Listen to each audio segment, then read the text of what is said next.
আর গৌরচাঁদ আর নিতাই চাঁদের পার্থক্যটা দেখুন।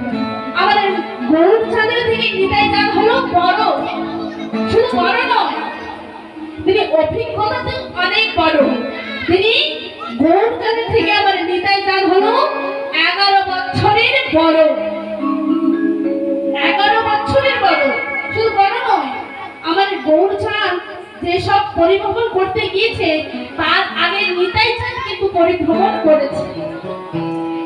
এবার তাই আমার নিতাই চাঁদের সব কিছু জানতো, গৌরচাঁদ জানতো না। তাই আগে গৌরচাঁদকে নিতাই চাঁদ জিজ্ঞেস করছে, বলে দাদা এই যে মন্দিরটা দেখতে পাচ্ছি এই মন্দিরের নামটা কি? বলে ভাই তুই শুনবি এটা কিসের মন্দির? তাহলে আমি বলছি শোন। সাক্ষী গোপাল সে তো সাক্ষী গোপাল, সাক্ষী গোপাল সে তো সাক্ষী গোপাল, সাক্ষী গোপাল সে তো সাক্ষী গোপাল।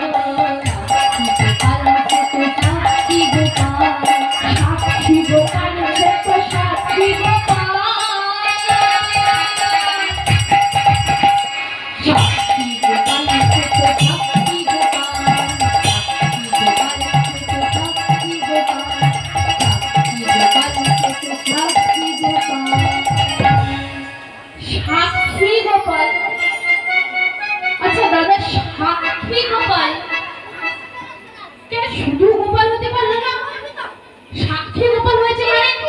দাদা তার মানে কিছু ব্যাপার আছে। আচ্ছা দাদা সাক্ষী গোপাল, আচ্ছা এই নামটার মধ্যে যেন একটা কেমন কেমন লাগছে না? ও দাদা আরে তুমি শুধু নামটা বললে, কিন্তু এই যে সাক্ষী গোপাল নামটা কেন হয়েছে এই বিষয়ে যদি তুমি আমাদের কাছে একটু বিস্তার করে বলতো তাহলে আমরা সবাই ভালো করে জানতাম, ভালো করে বুঝতাম।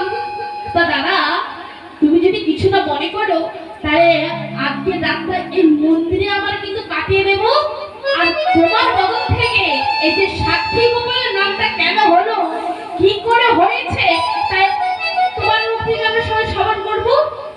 তাই নিতাই চাঁদকে ঘিরে সকল ভক্তরা বসেছে আর ভক্তদের কৌতূহলে রেখে নিতাই চাঁদ পরিবেশন করছে কেমন করে? নিতাই হাসিয়া হাসিয়া